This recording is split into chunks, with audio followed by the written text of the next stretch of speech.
Bem, meus amigos, ligados aqui nas nossas redes sociais, para a gente é um prazer ter você conosco. Vamos estudar hoje mais um tema do nosso estudo sobre Daniel. Hoje chegamos aí à continuação do estudo sobre as 2.300 tardes e manhãs. Eu convido você já a tomar a sua Bíblia e já em alguns instantes vamos começar o estudo. Mas antes quero aqui oferecer a você o nosso material. É o Bíblia Fácil Daniel, uma revista que está nos ajudando, nos auxiliando no aprendizado. Se você desejar ter essa revista, aqui embaixo está aparecendo o nosso número do WhatsApp. Em qualquer momento do dia você pode entrar em contato conosco e nós vamos ter a alegria de enviar para você, tá bom? Lembrando que esse material é gratuito, você não paga nada. Muito bom, amigos, é bom ter vocês aqui mais uma vez. Chegamos a mais uma semana e mais um estudo, né, sobre essa fantástica profecia de tempo dentro do capítulo 8 e 9 de Daniel. E eu vou precisar da atenção de vocês porque hoje nós vamos continuar estudando sobre o que essa profecia de tempo nos revela e qual momento, né, nós nos encontramos dentro dela e o que se passa. Mas antes, também quero convidar você em casa para orar comigo, pedindo a direção de Deus sobre o estudo que nós vamos ter agora. Fechemos nossos olhos e oremos. Senhor Deus, aqui estamos, Pai, e louvamos o Teu nome, agradecemos pelo privilégio que temos agora de parar tudo o que estávamos fazendo para poder entender e estudar a Tua Palavra. Nesse instante eu oro pelos meus amigos que estão aqui comigo, mas também pelos amigos que estão em casa nos acompanhando. Abençoe a todos nós e que possamos ser ricamente edificados agora. Nós te agradecemos por Jesus. Amém. Bom, compartilhe essa live aí com mais amigos nas suas redes sociais, envie lá no grupo do WhatsApp, compartilhe no Facebook, faça com que ela chegue a mais pessoas. Bom, amigos, agora vamos estudar a parte 2 do tema que começamos na semana passada. Nós vamos estudar agora as 2.300 tardes e manhãs e a purificação do santuário, parte 2. Bom, na semana passada nós entendemos que o chifre pequeno, ele iria atacar não apenas a lei de Deus, mas o chifre pequeno também iria atacar o sacerdócio de Cristo. E quando nós chegamos a Daniel, lá no capítulo 8, o versículo 11 e versículo 12, você acompanha que Daniel escreveu o seguinte, Daniel 8, 11 e 12, ele diz assim: Sim, engrandeceu-se até o príncipe do exército. Dele tirou o sacrifício diário e o lugar do seu santuário foi deitado por terra. O exército lhe foi entregue com o sacrifício diário por causa das transgressões. E deitou por terra a verdade. E o que fez? Prosperou. É interessante que aqui há algumas palavras-chave no nosso texto. Eu coloquei aqui em amarelo para que você possa ver que esse chifre pequeno ele começa pequeno, só que ele vai crescendo. Ele vai se engrandecendo. E a Bíblia diz que ele se engrandece até o ponto de atingir o príncipe do exército. Quem é o príncipe do exército? Jesus. Então o chifre pequeno, ele começa com um poder romano, pagão, e depois ele se torna um poder romano papal. Só que ele atinge o príncipe do exército quando no ano 31 ele mata quem? Jesus. Vocês lembram que foi o Império Romano que mandou Jesus ser crucificado e ele foi morto. O chifre pequeno então mata o príncipe do exército e também tira o sacrifício diário. Porque quando Jesus morre, para onde Jesus vai? Para o céu. E nós sabemos que lá no céu tem o quê? Tem um santuário. E o que Jesus começa a fazer no santuário? Ele começa a fazer intercessão por nós. Da mesma forma que o sacerdote aqui na terra, no santuário da terra, fazia intercessão pelo povo. Então, quando Jesus vai para o santuário do céu, a Bíblia diz que esse poder agora iria tirar o sacrifício diário. E também o lugar do santuário foi deitado por terra. Ou seja, a verdade do santuário seria jogado por terra. E como que ele iria tirar o sacrifício diário? Você lembra que o poder romano papal começou a instituir que nós, na realidade, podemos confessar os nossos pecados para os seus sacerdotes, e são os seus sacerdotes que nos perdoam, que fazem intercessão por nós. Não é Cristo, mas é o sacerdote. E além disso, ele diz que santos também podem fazer intercessão por nós. Alguns dizem, né, que Maria interceda por nós, né? É uma oração católica, pede a Maria para interceder pela pessoa. Mas quem é o nosso intercessor? Jesus. Então você entende que esse chifre pequeno, ele está tirando o sacrifício diário, ou seja, o trabalho diário do sacerdote, que era interceder pelo povo, agora é feito por Cristo, lá no céu, o sacrifício diário do céu. Só que o poder do chifre pequeno tira de Cristo esse poder de intercessão. E quando ele tira de Cristo, ele coloca sobre quem? Sobre o homem, sobre os santos. Entende como que é uma jogada bem sutil?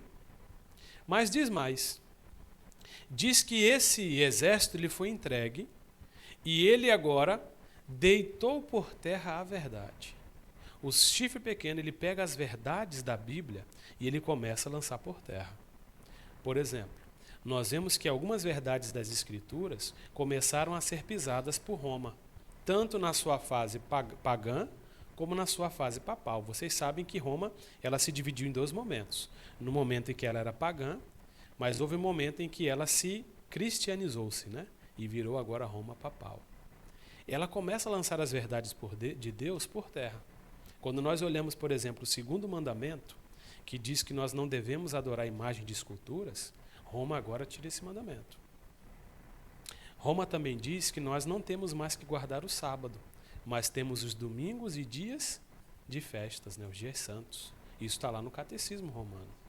E, além disso, outros erros doutrinários que foram acrescentados. Poderia mencionar aqui para você a adoração dos santos, acender velas aos mortos, né? São alguns itens, né, que nós vemos. E outros mais que foram incorporados ao cristianismo, mas que não encontram respaldo aonde? Na Bíblia. Não tem respaldo bíblico. São tradições humanas. Isso Roma fez. E ela prosperou. Quantas pessoas não seguem esses ensinamentos hoje? Muitas pessoas. Bom, o chifre pequeno faz tudo isso. Porém, as Escrituras vão nos apresentar um período de tempo. Um período de tempo quando esse santuário do céu precisaria ser purificado. E por que o santuário do céu precisa ser purificado? Porque a todo tempo o povo de Deus está levando seus pecados até Cristo. E esses pecados que são levados a Cristo, eles são agora lançados no santuário celestial.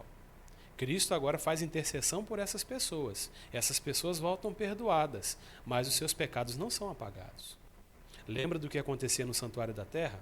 A pessoa levava o cordeirinho, ela matava o animal, ela pegava lá, o sangue do animal era levado para o santuário, e veja, a pessoa voltava para casa perdoado. Mas aonde ficava a mancha do seu pecado? No santuário. Quando o sacerdote pegava o sangue e aspergia, né, naquele véu do santuário. Então, o santuário agora era contaminado. Quando nós pecamos, nós levamos o nosso pecado até o santuário do céu. Cristo nos perdoa, porque ele tem poder e autoridade para nos perdoar. Porém, o nosso pecado fica onde? Fica lá. Mas vai haver um momento que esses pecados serão retirados. E quando começa esse processo de retirada do pecado? Quando o santuário começa a ser purificado. E eles só vão ser retirados totalmente quando terminar o quê? O dia da expiação. Lembra do que acontecia lá no deserto? Só acabava a limpeza do santuário quando terminava o quê? A expiação. Não terminou ainda. A purificação não terminou. Continua. Bom, Daniel diz que 2.300 tardes e manhãs e o santuário será purificado. Porém, nós vimos no último estudo que Deus, dentro desse período de 2.300 anos, ele deixaria 490, ou seja, 70 semanas determinadas sobre quem? Sobre o povo de Israel. O teu povo, né, como diz Daniel, lá no capítulo 9, sobre o teu povo, o povo de Israel. E a palavra determinadas, eu até disse na semana passada, é a palavra hatak, do hebraico, e ela também pode ser traduzida como cortada. Ou seja, é como se Deus estivesse dizendo assim: Daniel, você está vendo 2.300 tardes e manhãs? São 2.300 anos. E serão cortados dentro desse período, 490 para o teu povo. 2.300 anos é o tempo geral. Porém, 490 é especialmente para vocês. E nós vimos o que o povo fez, né? O povo pegou os 490 anos e se arrependeu dos seus pecados? Mudaram? Não. Eles mataram o próprio Messias. E no ano 34, quando terminou o período das 70 semanas, eles deixaram de ser o povo de Deus. A profecia das 70 semanas, elas fazem parte desse período maior, 2.300 anos. Mas vamos lá. Vamos ver aqui, novamente, aquele gráfico. Vimos que as 70 semanas começaram no ano 457 e findou-se no ano 34. Ou seja, foi o tempo de misericórdia que Deus deu para o povo de Israel. Quando que começou esse período? Começou aqui com um decreto de Artaxerxes.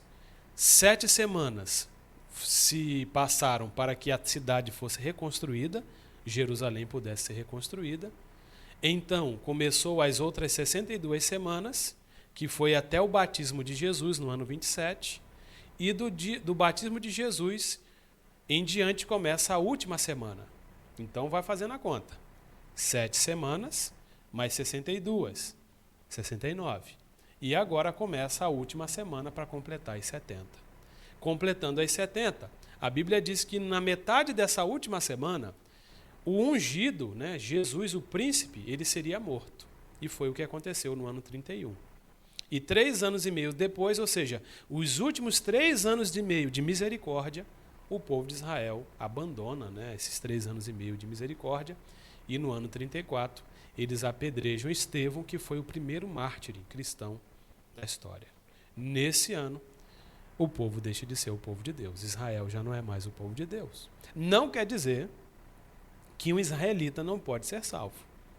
Mas eles já não são o povo de Deus no sentido de nação. Não são mais a nação de Deus. Qual é a nação de Deus hoje? A igreja. A igreja é o povo de Deus.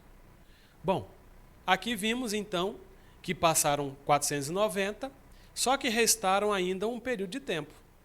Se dos 2.300 nós tiramos 490, sobram 1.810 anos desse tempo geral. E aí você faz uma conta básica.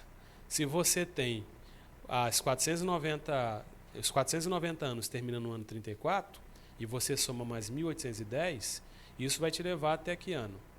1844. É só você somar o ano 34 mais 1.810 que sobrou.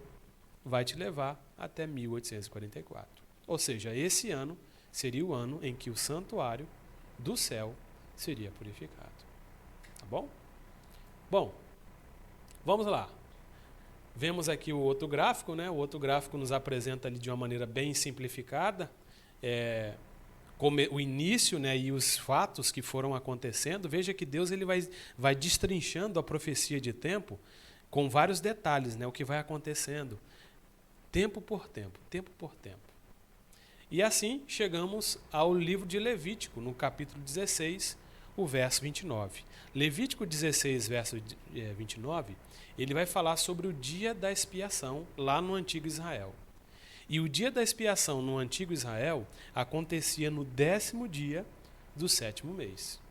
Então a Bíblia vai dizer lá em Levítico 16, 29, que era no 10º dia do 7º mês que o santuário terrestre era purificado. E se o santuário terrestre era purificado nessa data, o celestial também. Porque há um paralelo entre o santuário da terra e o santuário do céu.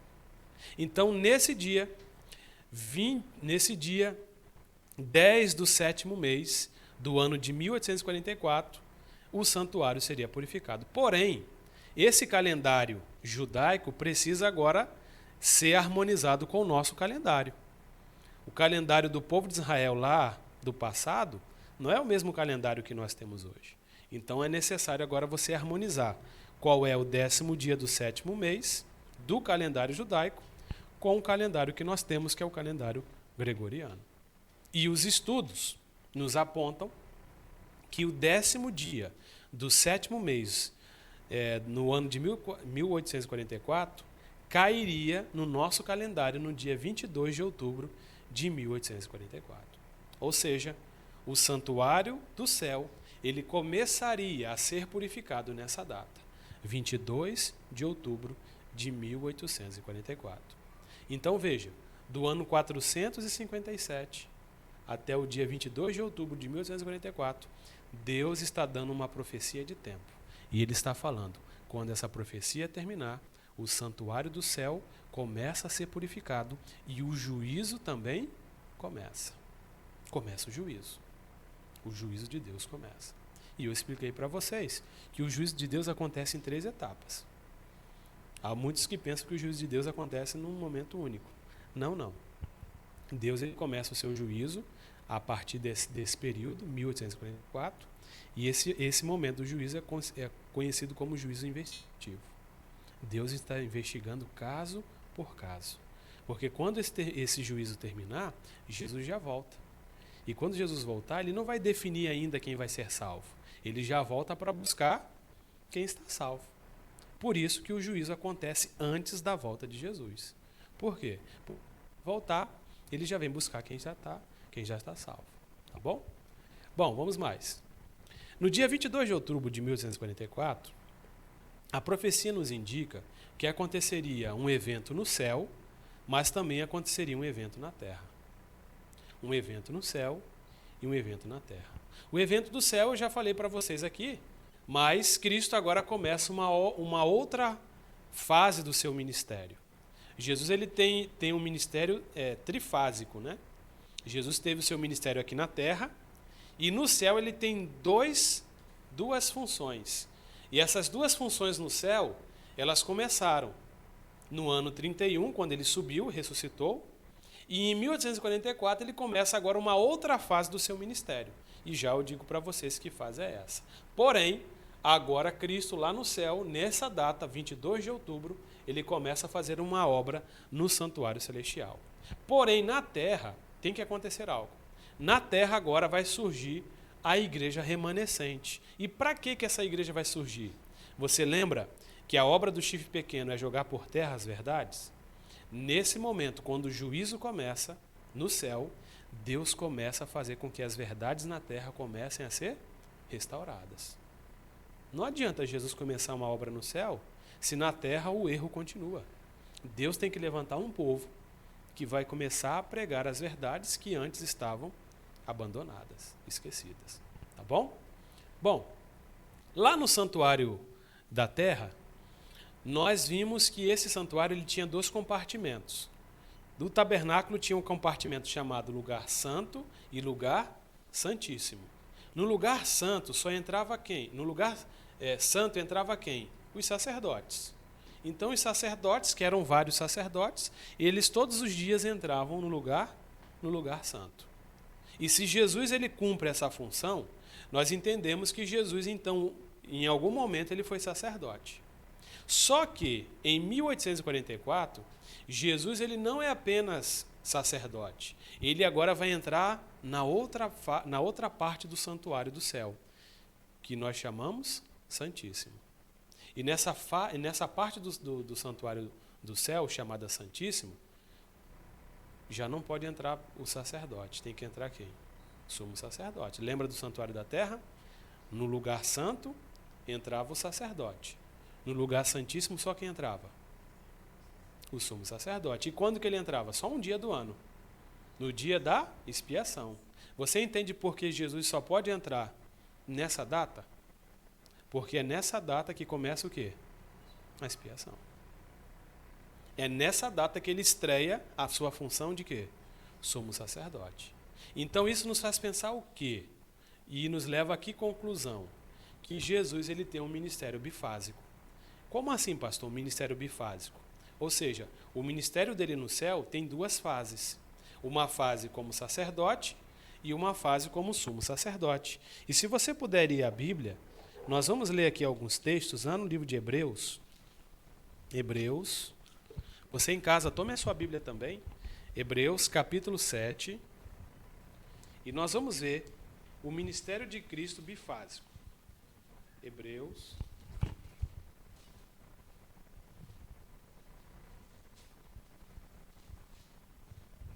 Hebreus capítulo 7, versículo 22 a 26. Por isso mesmo, Jesus se tornou um fiador da superior aliança. Ora, aqueles que são feitos sacerdotes em maior número, porque são impedidos pela morte de continuar. Este, no entanto, porque continuava para sempre, tem o seu sacerdócio o quê? Imutável. Por isso, também pode salvar totalmente os que por ele se chegam a Deus, vivendo sempre para interceder por eles. Com efeito, nos convinha o quê? Um sumo sacerdote, como este, santo, inculpável, sem mácula, separado dos homens e feito mais alto do que os céus. Então nós vemos aqui que no antigo Israel eram necessários vários sacerdotes, por quê? Porque eles morriam, né? Então era necessário ter vários sacerdotes, porque uma vez que esse sacerdote envelhece e morre, tem que ter outro para substituir. Mas no santuário do céu é necessário ficar mudando de sacerdotes? Não, porque o que está ministrando no céu por nós, quem é? Jesus. E esse não morre, ele é eterno. E ele é o nosso fiador. Ou seja, a nossa dívida está nele. E a Bíblia vai dizer lá no verso 26 que ele é o nosso sumo sacerdote. Então, um momento ele foi sacerdote, e em outro momento ele foi sumo sacerdote. Isso nós temos como base. Quando nós imaginamos, Jesus morre no ano 31. E quando Jesus morre no ano 31, ele vai ao céu. E do ano 31 até o ano de 1844, qual é a função de Jesus no céu? Sacerdote. Ele está fazendo o quê? Intercessão. Porém, do ano de 1844 até hoje, Jesus agora está numa outra função. E qual é a sua função hoje? Sumo sacerdote. Porque além de intercessão, o que ele está fazendo? Juízo. Juízo. Juízo. Lembra que o sumo sacerdote entrava no dia da expiação? E o dia da expiação era um dia de juízo? Então Jesus até 1844 era só sacerdote. Ele só intercedia. Porém, a partir de 1844 até hoje, ele faz a função de sacerdote, de intercessor, mas também a função de juiz. Ele está julgando. Está julgando. Está julgando. Claro que o juízo começa primeiro pelos mortos. Começa-se a julgar os mortos. Mas começou o juízo. Então Jesus, ele tem um ministério como sacerdote e depois um ministério como sumo sacerdote. O que nos faz pensar? Que houve um momento do ano 31 até o ano de 1844, ou seja, 1810 anos, Jesus ele foi sacerdote. Então, em 1210 anos, ele foi sacerdote. E a partir dessa data, 22 de outubro de 1844, até agora, ele é sumo sacerdote. Tá bom? Alguma dúvida? Ok. Vamos lá. Bom, Apocalipse 15, o verso 5 até o verso 8, vai nos apresentar as últimas pragas que vão ser lançadas sobre a terra. Essas pragas, elas apresentam a ira de Deus. E o que João, que foi o escritor do Apocalipse, ele vai ver antes dessas pragas caírem? Apocalipse é o último livro da Bíblia. Apocalipse 15 é o último livro. Apocalipse 15, a partir do verso 5 até o verso 8. Diz assim: depois dessas coisas, olhei, e abriu-se no céu o santuário do tabernáculo do testemunho. E os 7 anjos que tinham os 7 flagelos saíram do santuário, vestidos de linho puro e resplandecentes e cingidos ao peito com cintas de ouro. Então, um dos 4 seres viventes deu aos 7 anjos 7 taças de ouro, cheias da cólera de Deus, que vive pelos séculos dos séculos. E o santuário se encheu de fumaça, procedente da glória de Deus e do seu poder. E ninguém podia penetrar no santuário enquanto não se cumprissem os 7 flagelos dos 7 anjos. Então perceba que aqui João está vendo uma cena antes da volta de Jesus. E que cena é essa? A cena das 7 pragas. Veja que esse santuário está no céu. E esses anjos, eles vão até o santuário, eles pegam as 7 taças e levam essas 7 taças para serem derramadas sobre a terra. Só que o mais interessante nesse texto é que esse texto nos prova que, de fato, há um santuário no céu. E que esse santuário ainda está sendo usado, está em funcionamento. Porque as 7 pragas acontecem antes da volta de Jesus. O santuário nunca para de trabalhar. E nele está Jesus. Nele está Jesus.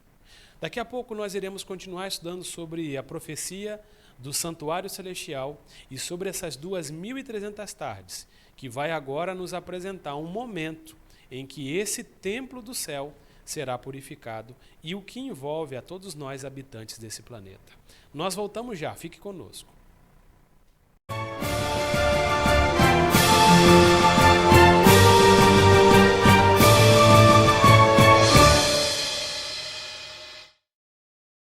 Desde que descobriu a NT Kids, o Pedrinho passa os melhores momentos do dia curtindo suas programações favoritas. Faça como ele. Inscreva-se agora mesmo no canal NT Kids e acesse o nosso site. Ficar por dentro das suas programações preferidas é um dos hobbies que a Ana encontrou para descobrir como cuidar ainda mais da sua família. Faça como ela. Baixe o aplicativo da TV Novo Tempo e acesse o nosso site.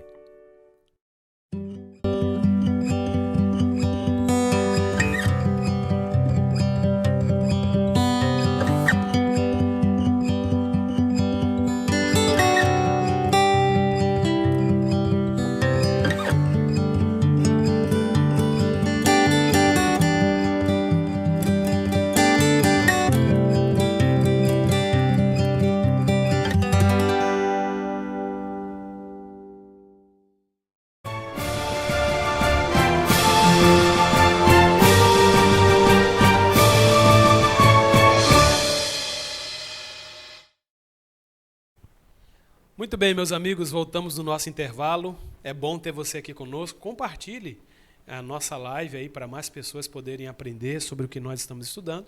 E desde já ofereço a você o nosso material, o nosso guia Bíblia Fácil Daniel. Você está vendo aqui embaixo, né, tem um número do WhatsApp, você pode fazer o pedido da sua revistinha, só deixar o seu nome, seu endereço e nós vamos enviar gratuitamente para você. Esse material, ele vai para a sua casa através dos Anjos da Esperança, que tem ajudado a compartilhar o conhecimento da Palavra de Deus. Muito bem, meus amigos, fomos ao intervalo. E quando fomos ao intervalo, antes estávamos falando sobre as 2.300 tardes e manhãs, especificamente falando sobre as 70 semanas. Nós aprendemos anteriormente que 2.300 anos iriam se passar. Porém, dentro desses 2.300 anos, haveriam 490 que estariam destinados a quem? Ao povo de Israel. Então imagine só, 2.300 anos e dentro desses 2.300 anos, 490 está especialmente dedicado a quem? Ao povo de Israel. Bom, quando nós vamos a Daniel, eu convido você a abrir a sua Bíblia novamente. Daniel, aqui no capítulo 9, ele vai dizer algumas coisas interessantes sobre o que nós estamos estudando hoje. Veja só, Daniel 9, verso 25. Diz assim, Daniel 9, 25.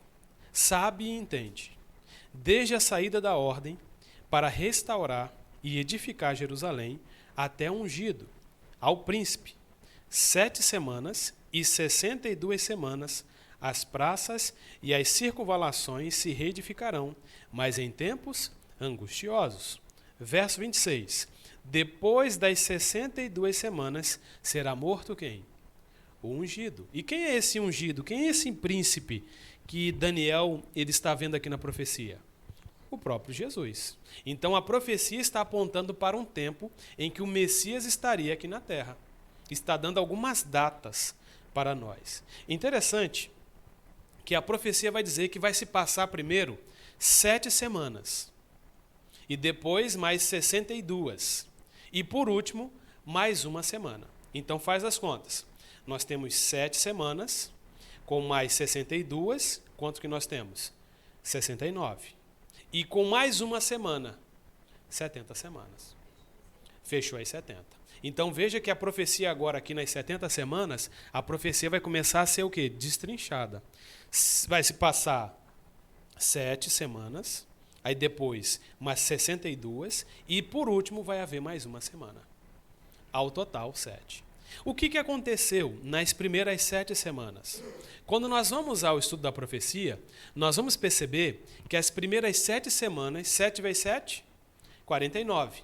Então 49 anos se passaram para que eles pudessem edificar Jerusalém. Então se passaram 7 semanas, 49 anos. Depois disso vai começar agora a contagem das outras semanas. Se são 70 ao todo, nós agora vamos ter agora o restante das 62. Então, 457 começou com os decretos, 7 semanas é quando eles terminam de reconstruir a cidade. A Bíblia diz que foi em tempos difíceis, né? Porque existiam povos vizinhos ali que não queriam que a cidade fosse edificada. Então, passa-se agora 49 anos. Ano 408. Vai se contar agora o restante das outras semanas. Agora tem o restante das semanas, 62. 7, 62, 69 ao todo, né? 434 anos. Nesses 434 anos, a profecia diz que quando eles estiverem se findando, vai chegar o quê? Um ungido. E vocês lembram que Jesus foi ungido aonde? No seu batismo. Quando ele começa o seu ministério. Lembra que Jesus começou seu ministério no seu batismo? Então a profecia está dizendo, vai se passar 7 semanas até vocês reconstruírem a cidade. Depois vai passar 62. Quando terminar as 62, o Messias vai estar entre vocês e ele vai ser batizado, ungido. Só que a profecia diz que nessa última semana, porque aqui começa a última semana, lembra? 7 com 62, 69, mas são quantas semanas? 70, então tem mais uma semana aqui. O que vai acontecer? Se você for Daniel, capítulo 9, vai dizer assim, Daniel, capítulo 9, versículo 27. Diz assim, ele fará firme aliança com muitos, por uma semana. Lembra que está faltando uma semana? Então, por uma semana ele vai fazer aliança com muitos. Só que na metade da semana, ele fará cessar o quê? Você lembra que quando Jesus morre, o que acontece lá no santuário? O véu se rasga, né? De cima a baixo. Então, o que a profecia está dizendo? Ele vai fazer uma aliança com muitos durante uma semana. Só que na metade dessa uma semana, ele vai ser morto. Você está entendendo como a profecia está apontando? E é o que aconteceu. Jesus é batizado no ano 27, começa a última semana das 70. No ano 3 anos e meio depois, no ano 31, ele é crucificado. No ano 27, no ano 31, que é a metade da semana, 3 anos e meio, ele é crucificado. Quanto tempo durou o ministério de Jesus? Vocês se lembram? Vocês entendem? 3 anos e meio? Foi o período do ministério dele, 3 anos e meio. E a profecia está sendo o quê? Exata. 3 anos e meio. 27 é batizado. 3 anos e meio depois, ele é morto. Só que não terminou a semana ainda. Continuam quanto tempo ainda? Se a semana tem 7 dias, metade de 7 é 3,5, né? Se já se cumpriu 3,5, faltam quantos? Mais 3,5. E quando que se cumprem esses 3,5? Quando chega o ano 34. Quando chegou no ano 34, estudamos que foi o ano da morte de quem? De Estevão. E no ano 34, o povo de Israel, ele deixa de ser o povo de Deus. Por quê? Porque se findou os 490 anos de misericórdia. E qual foi o último momento para ver se eles poderiam ainda continuar sendo o povo de Deus? Quando o Messias vem. Se eles aceitam o Messias, possivelmente continuariam sendo o povo de Deus. Porém, eles rejeitam o Messias. E não apenas rejeitam, eles matam o Messias. E não apenas matam o Messias, eles perseguem os discípulos de Cristo. Então Deus fala assim, basta. Tudo tem um limite. E até mesmo na misericórdia de Deus tem um limite. Sabe, amigo, eu e você podemos contar com a misericórdia de Deus. Mas a misericórdia de Deus, ela não é eterna, no sentido de nunca acabar. Deus tem misericórdia por mim e por você. Mas Ele fica esperando o momento em que eu e você iremos tomar uma decisão. Se chega o momento em que nós ultrapassamos os limites de Deus, a sua misericórdia se finda. E foi isso que aconteceu com o povo de Israel. O povo de Israel teve 70 anos no cativeiro para mudar. Não mudam. Deus dá mais 490. Continuam duros, não mudam. Deus fala, basta. Vocês já atingiram todos os limites da minha paciência e da minha misericórdia. Agora vocês, como povo, já não fazem parte mais de mim. Agora o meu povo vai ser todo aquele que aceitar Cristo como Senhor e Salvador. E quem estava lá na morte de Estevão? Vocês lembram?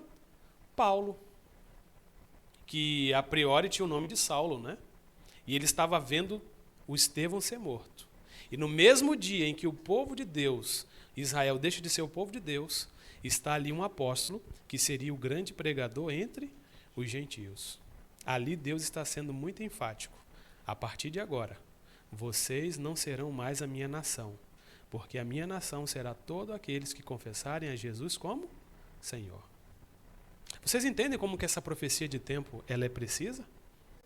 Bem precisa, certinha. E isso tudo está na Bíblia. E talvez em casa você está pensando, mas pastor, na minha igreja eu nunca estudei isso. Pastor, a minha igreja não ensina isso. Amigo, eu e você precisamos pensar. Será que os ensinamentos da Bíblia estão guardados para que ninguém tenha acesso? Claro que não. Se estão na Bíblia, todos têm acesso. E se isso não está sendo ensinado na sua igreja, é algo para se pensar. Será que realmente aí estão interessados em pregar todos os conceitos bíblicos?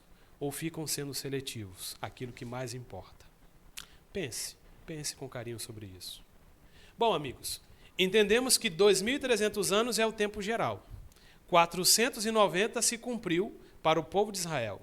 Se nós temos 2.300 e 490 era para o povo de Israel, quanto é que sobra dos 2.300? É uma conta simples. Pega 2.300 menos 490. O que sobra é 1.810 anos. E é isso que vai acontecer. Quando você vai à profecia, você vai ver, deixa eu só passar mais um pouquinho aqui, você vai ver que os 2.300 anos estão lá. Ele é o escopo geral.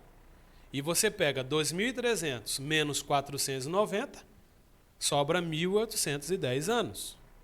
E esse período, ele vai se findar quando? É muito simples. Se no ano 34 terminou o período de 490, sobra 1.810. 1.810 mais 34, qual ano que nós chegamos? 1844. E o que acontece no final das 2.300 tardes e manhãs? O Daniel vai dizer, e 2.300 tardes e manhãs, e o santuário será? Em 1844, o santuário vai ser purificado. Mas que santuário é esse? Esse santuário não é o terrestre, porque o santuário da terra já não existia mais nessa data. Esse santuário é o santuário do céu. Santuário do céu. Então, nesse ano, 1844, o santuário do céu seria purificado. E quando que o santuário na terra era purificado? No dia da expiação. E o santuário do céu agora vai ser também purificado no dia da expiação. Qual era a data da expiação do santuário da terra? O 10º dia do sétimo mês.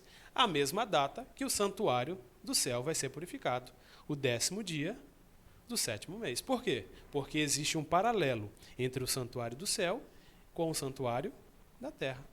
O que acontecia em um, acontece com o outro. Mas quando então, pastor? Quando que é o dia 10º do 7º mês em 1844? Os estudiosos, eles começaram a fazer um paralelo entre o calendário judaico e o calendário que nós usamos, o gregoriano. E eles chegaram à data, o 10º dia do 7º mês do ano de 1844 aconteceria no dia 22 de outubro. Então, em 22 de outubro de 1844, o santuário do céu começa a ser purificado. Começa a ser purificado. Vocês entendem até aqui? Alguma dúvida? Ok, então vamos seguir. Temos então aqui essas datas. Do ano 457 até o ano 1844, vai se cumprir o quê? A maior profecia de tempo da Bíblia. 2.300 tardes e manhãs. Então essa é a maior profecia de tempo. Maior profecia de tempo. Aqui vai surgir os impérios. Lembra dos impérios que nós estudamos?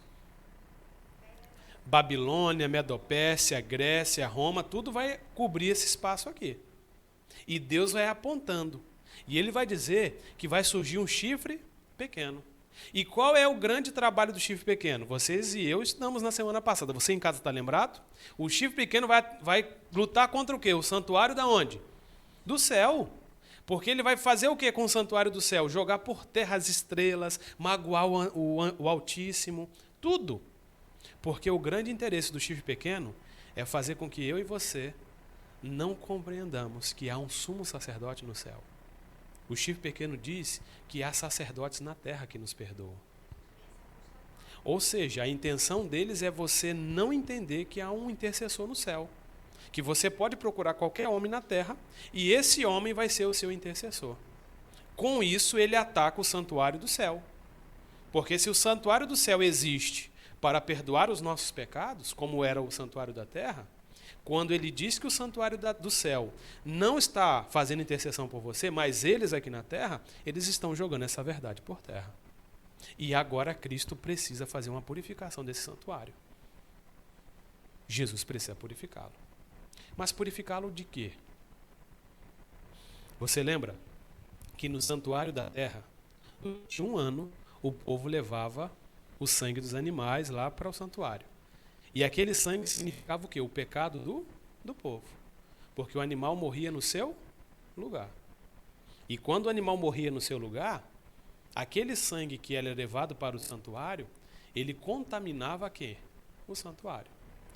Quando eu e você aceitamos a Cristo como nosso Salvador, os nossos pecados, eles são perdoados. Porém, eles ficam registrados aonde? No santuário do céu. Está lá registrado. Só que Jesus agora começa a fazer um trabalho de quê? De purificação.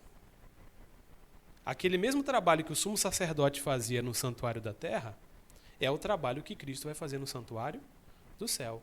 Então hoje, olha só, hoje nós estamos vivendo no grande dia da expiação. Enquanto no passado era apenas um dia de 24 horas, a profecia diz que hoje esse dia se transforma numa porção de tempo. Então, de 1844 para cá, vivemos nesse grande dia. Todos estamos enfrentando o juízo. O juízo começou. Porque o dia da expiação no passado também era o dia de juízo. Deus aceita ou não aceita? Era o dia do juízo. Mas vamos lá. Então começou o decreto. O decreto de Artaxerxes foi o último decreto, o ano 457.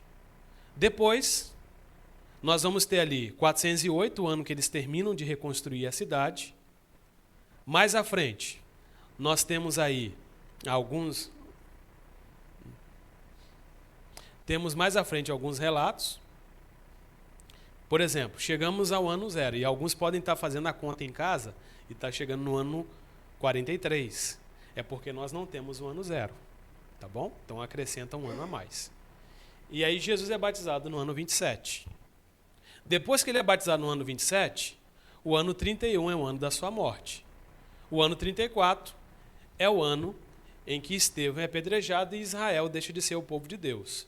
E no ano de 1844, quando termina as 2.300 manhãs, começa o juízo, começa a purificação do santuário do céu. Então aqui está a profecia das 2.300 tardes e manhãs. Essa é a profecia. France, vamos lá, um comentário aqui da France? Vamos lá. Sim. Só para clarear um pouco. O senhor falou que a gente está no grande tempo agora, né? esse grande tempo seria o tempo da graça de Deus sobre nós, porque agora não tem mais profecia de tempo, né? Acabou ali. Então, de lá para cá, a gente vive no tempo da graça de Deus. Assim, Ele está lá fazendo expiação dos nossos pecados, né? A gente não sabe quando vai acabar. Então, só para entender as pessoas que estão em casa também. Agora a gente vive no tempo da expiação, o juízo que Deus está fazendo, Jesus está fazendo por nós aqui, mas seria relacionado à porta da graça? Muito bem. Então, obrigado, Franz, pela sua pergunta. É uma pergunta boa e talvez seja o comentário e a pergunta de alguém em casa. O que nós entendemos é que a graça ela sempre existiu.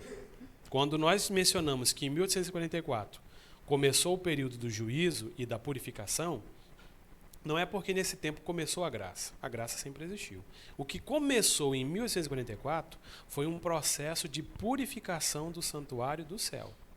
Ou seja, o santuário do céu agora, ele precisa passar por uma purificação. E ao mesmo tempo em que ele é purificado, o juízo começa. Por quê? Porque uma vez que nós estamos fazendo uma purificação no céu, nós estamos identificando quem foi perdoado e quem não foi. Estou vendo quem aceitou a Cristo e quem não aceitou. Então, nomes são aceitos, nomes não são aceitos. Esse processo começou em 1844. Porém, ao mesmo tempo em que a Bíblia nos apresenta que começa um período de purificação no céu, lá no santuário, há também um movimento começando aqui na terra. E que movimento é esse? Nós vamos aprender que Deus vai levantar um povo que vai começar a pregar sobre isso. Porque até então, isso aqui não era conhecido. Essas verdades que o chifre pequeno lançou por terra, essas verdades precisam ser restauradas. E elas vão começar a ser restauradas a partir desse tempo. Então, em suma, a graça sempre existiu. Desde o Éden, quando o homem cai, até o momento final. Sempre existiu. O que começou em 1844 foi o juízo. Nós vivemos hoje no grande período de juízo. E nós vamos entender que esse juízo é dividido em três etapas. Hoje nós vivemos na etapa do juízo investigativo. Ou seja, todos os casos estão sendo investigados. Se são aceitos, nomes, e se nomes são rejeitados. Espero ter ajudado na resposta. Tá bom? Ok, alguma dúvida ainda? Algum comentário? Não? Vamos lá. Então vimos aqui aquela profecia, né? Quando foram dadas as estátuas, depois também vimos os animais, vimos os bodes, né? Daniel, ele vai dizer lá em Daniel 8, que 2 animais, o bode e o carneiro, vão lutar, representando 2 nações, né? O Império Medo-Persa. Depois nós vamos ver que Daniel ele vai perceber que esses bodes, esse bode e esse carneiro lutam, mas o carneiro é derrotado, o bode se sobressai, o império grego. Pode passar mais adiante. Nós vamos perceber também que há um chifre pequeno. Pode passar. Pode passar. Um chifre pequeno. Pode passar. O chifre pequeno. Volta só para mim. O chifre pequeno, nós estudamos isso na lição passada, ele vai se engrandecer até o príncipe do exército. Isso está lá em Daniel 8. Ele vai tirar o sacrifício diário. E ele vai deitar a verdade por terra. Então, o grande interesse do chifre pequeno é atingir o príncipe do exército. Quem é o príncipe do exército? Jesus. Atingir o sacrifício diário e também deitar por terra o quê? A verdade. Ou seja, o grande interesse do chifre pequeno é tirar de Cristo a possibilidade de ofertar perdão para os seus filhos e também lançar as verdades de Cristo sobre a terra, ou seja, eliminar as verdades. Mais um pouco. Aqui nós vemos Daniel 8, versículo 16. Pode passar, nós vamos passar mais adiante. Aqui é mais um contexto histórico. Volta aqui para mim. O chifre pequeno ele vai fazer algumas coisas. Primeiro, ressaltando, ele cresceu até atingir o exército dos céus, ele lançou por terra as estrelas e pisou, ele tirou o príncipe do exército, o sacrifício, ele entrou agora no santuário e fez o santuário ser lançado por terra e deitou por terra a verdade. E o que ele fez? Prosperou. Interessante que tudo isso aconteceu durante o período histórico. Vocês lembram que o chifre pequeno ele representa a igreja romana. A igreja romana. Esse poder romano, ele começou a lançar as verdades da Bíblia por terra. Nós vimos isso alguns estudos atrás. A verdade sobre o sábado, sobre o segundo mandamento, né, adorar a imagem de esculturas. Ele colocou a devoção aos santos, as velas aos mortos e tantas outras coisas que foram acrescentadas. E isso tudo lançando as verdades por terra. Vimos também que ele iria tentar atingir o santuário. Lá Daniel 8 vai dizer que ele tenta atingir o santuário do céu e ele lança as estrelas por terra. As estrelas aqui são os mensageiros de Cristo que esse poder perseguiu. E durante toda a história, o povo de Deus ele existiu, mas ele foi perseguido. E durante esse período, a igreja romana perseguiu muitos daqueles que não aceitavam as suas doutrinas, os seus ensinamentos. Por exemplo, os albigenses, os valdenses, os huguenotes, eram pequenos povos que não aceitavam esses erros doutrinários e eram perseguidos e mortos. Perceba que esse poder quer eliminar a verdade. E ele quer eliminar o conceito de santuário. Por que nós não entendemos do santuário antes de 1844? Só a partir de 1844 foi possível entender sobre o santuário do céu e toda essa profecia de tempo. Porque eles lançaram a verdade do santuário por terra. As pessoas não conheciam. Tanto que houve o tempo em que o catolicismo proibia as pessoas de estudarem a Bíblia. Queimavam as Bíblias, aprisionavam as pessoas que estudavam a Bíblia. Não era do interesse deles. Bom, mas vamos lá. Nosso tempo já está chegando ao final. Eu vou ter que passar um pouquinho. Vamos passar mais um pouquinho? Então chegamos agora a Daniel 8, versículo 26 e 27 diz assim: A visão da tarde e da manhã que foi dita é verdadeira. Tu, porém, preserva a visão, porque se refere a dias muito distantes. E eu, Daniel, enfraqueci e estive enfermos alguns dias. Então me levantei e tratei dos negócios do rei. Espantava-me com a visão, e não havia quem a entendesse. É interessante, amigos, que quando Daniel ele descobre e ouve sobre as 2.300 tardes e manhãs, Daniel não entende. Ele não entende. E ele fica angustiado. Porém, o anjo vai dizer a Daniel: Daniel, essas 2.300 tardes e manhãs não é para agora. É para tempos ainda muito distantes. Não é para agora. É para dias distantes. E Daniel agora, ele se recolhe e ele vai cumprir as suas tarefas. Porém, ainda está na sua mente o desejo de descobrir o significado da profecia. Daniel não teve a compreensão total. Mas eu e você hoje, amigos e em casa, nós estamos tendo o privilégio de compreender essa profecia. E sabe por que nós podemos compreender essa profecia? Porque está chegando no tempo final. Jesus está chegando. E depois do findar dessa profecia, já não há mais tempo para ser contado. Jesus pode voltar em qualquer momento. E a cruz do Calvário. A cruz do Calvário foi o grande marco da vitória do povo de Deus. Porém, a cruz do Calvário não foi o final. Porque na cruz do Calvário, Deus está tendo a oportunidade de perdoar os nossos pecados. Porém, Ele vai continuar, depois que subiu ao céu, Ele vai continuar fazendo um trabalho para mim e por você. Ele vai aplicar agora os méritos da cruz, lá no céu, a meu favor e a seu favor. E todas as vezes que eu e você oramos e pedimos a Deus perdão pelas nossas faltas, Cristo pega os seus méritos e aplica em seu favor. E Ele fala: Pai, pode perdoar, porque na cruz eu conquistei esse direito, perdoar o pecador. Nosso Senhor, Cristo Jesus, Ele venceu na cruz do Calvário. E na cruz do Calvário todos nós também vencemos. Porém, no santuário do céu, é Ele chancelando e reconhecendo para o universo que eu e você agora temos Cristo como nosso soberano Redentor. Se um dia nós chegarmos aos céus, foi porque houve um santuário no céu que nos reconheceu como propriedade de Deus. Nesse instante nós iremos ouvir uma mensagem musical. E enquanto ouvimos essa mensagem, que o Espírito Santo continue falando ao seu coração e que ele leve você a tomar uma decisão ao lado de Jesus. Ouçamos essa melodia.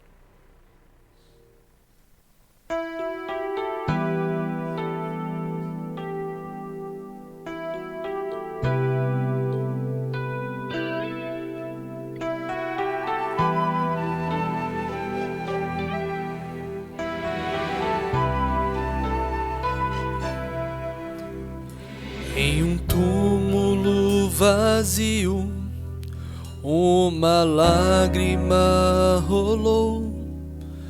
Onde estaria o mestre que Maria sepultou?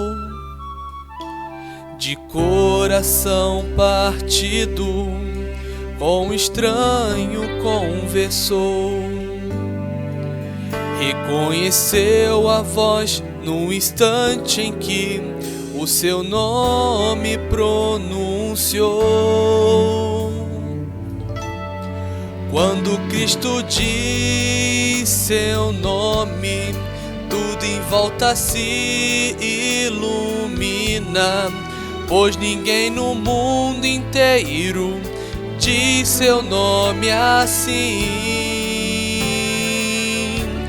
A dor se transforma em alegria e as trevas viram dia quando Cristo diz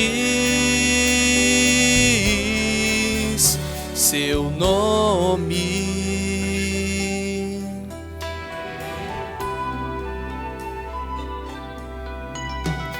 Numa estrada silenciosa, no caminho de Emaús, dois corações choravam sim pela perda de Jesus.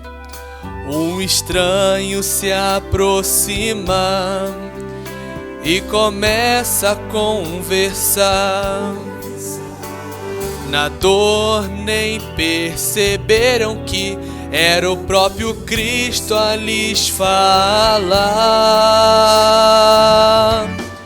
Quando Cristo diz seu nome, tudo em volta se ilumina, pois ninguém no mundo inteiro diz seu nome assim. A dor se transforma em alegria e as trevas viram dia quando Cristo diz seu nome. Quando em trevas Cristo veio e me chamou, o poder de sua voz me libertou. Livre eu agora sou. Quando Cristo diz meu nome, tudo em volta se ilumina, pois ninguém no mundo inteiro diz meu nome assim. A dor se transforma em alegria e as trevas viram dia quando Cristo diz meu nome. A dor se transforma em alegria e as trevas viram dia.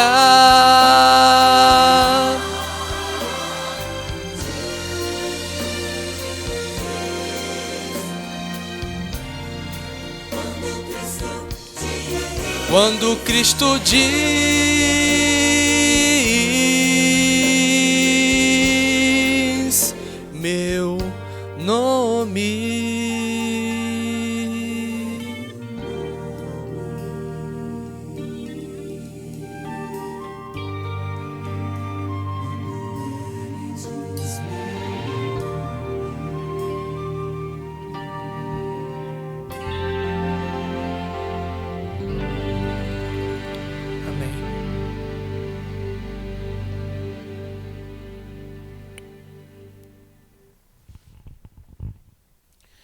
Chegamos ao final do nosso estudo. E Cristo, como diz a música, chama pelo seu nome. E quando Ele chama pelo seu nome, Ele chama de uma forma diferente, como qualquer outra pessoa no mundo pode chamar. E quando Cristo chama por você, o desejo dele é fazer com que você possa ter esperança e possa crer que, apesar das dificuldades, há um céu e uma nova vida lhe aguardando. Você que está em casa, você que está aqui comigo, não gostaria hoje de tomar uma decisão ao ouvir a voz de Deus chamando? Eu espero que sim. E quando ouvimos a voz de Deus, quando essa voz chega ao nosso coração, ela produz em nós a alegria, a motivação e, acima de tudo, uma esperança que nada nesse mundo pode nos dar, de que logo em breve estaremos com Ele e nunca mais iremos nos separar. Nesse instante eu gostaria de orar com você e que o Espírito Santo, nessa oração, leve você a um estado de decisão tão intensa que ao final dela a sua vontade seja se entregar de completo ao Senhor Jesus. Ore comigo agora. Bom Deus, obrigado, porque o Senhor se preocupou em deixar registrado nas Escrituras detalhes tão preciosos da profecia. E esses detalhes nos apontam para um momento muito especial ao qual nós estamos vivendo. Estamos vivendo já o juízo. Logo em breve ele vai terminar. E assim Cristo voltará a esta terra. Mas quando Cristo vier a esta terra, Senhor, não queremos estar despreparados, mas prontos. Queremos estar para subir com Ele, para passarmos 1000 anos lá nos céus. E depois dos 1000 anos nos céus, recebermos por herança essa terra. Que cada pessoa que ouve e que está comigo agora em oração possa estar, Senhor Deus, dentro desse grande planejamento que o céu está fazendo por nós. Que hoje ela se decida e que essa decisão a leve para estar mais perto de Jesus, aguardando a sua breve volta. Nós fazemos essa oração não porque exista mérito em nós, mas porque na cruz do Calvário Cristo nos comprou e hoje no santuário Ele intercede por nós. Oramos no nome desse precioso Senhor e todos nós falamos amém. Bom, amigos, louvado seja Deus por mais um estudo. Hoje aprendemos sobre as 2.300 tardes e no próximo estudo continuaremos mergulhando dentro das profecias de Daniel. Estamos chegando na nossa reta final, mas ainda existem muitas coisas que precisamos compreender dentro dessa profecia. Que Deus esteja com vocês e nos encontramos no próximo estudo. Até lá!